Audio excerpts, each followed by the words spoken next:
So how to make a simple name picker in the PowerPoint. So just simply go to your slides and choose a design you'd like to apply.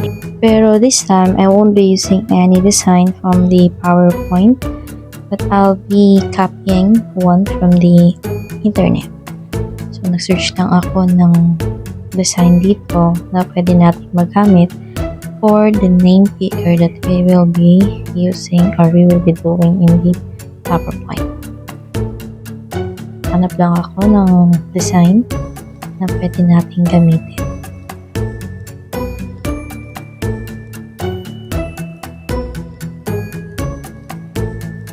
So, paste lang natin siya dito. Pwede naman i-right click or just use Ctrl-V para sa shortcut. And then, so, i-fit lang natin yung background na ating download or na-copy dito sa ating slide para mas maganda siya tignan. Then, i-arrange lang natin yung layout. Let's just move the text box here para ma-edit na natin yung mga names na ating ilalagay. And after that, we can now start adding the names of our students or anyone na panggagamitan natin dito sa ating name picker. So, ayan, adjust lang natin yung font size para visible siya kahit na malayo yung mga makakakita o yung mga learners natin. So, this one, i-center align lang natin siya para mas maganda siya tignan. Then, adjust ulit. You can actually change the font color kung gusto ninyo. Pero for me, okay na sa akin to. And then, after that, i-duplicate na lang natin yung mga slides natin before editing it one by one. Yan. So, medyo ma-hassle lang kasi yung pag-edit nito.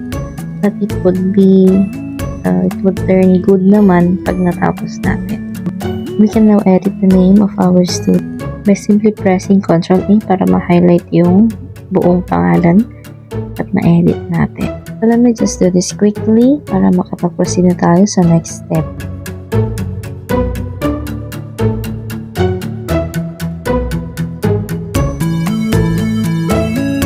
Kapag tapos na natin ma-edit yung mga names, just go to slideshow and find setup slideshow. Pag na-click natin yan, eto yung makikita natin. Press loop automatically until ESC or escape. Then make sure na naka-all siya and then just press OK. After that, proceed naman tayo sa transition para palitan natin yung timings. So, press click after, then untick natin yung on mouse click and apply to all. So, try na natin dito sa baba. May slideshow dyan. And then, yan. So, pwede na. For this, you press P kapag ipopost mo siya and then press the space bar kapag i-play mo ulit. So, pwede na itong gamitin natin for our name picker. Thank you! Hope you enjoyed this short tutorial. Please do not forget to subscribe and like this video.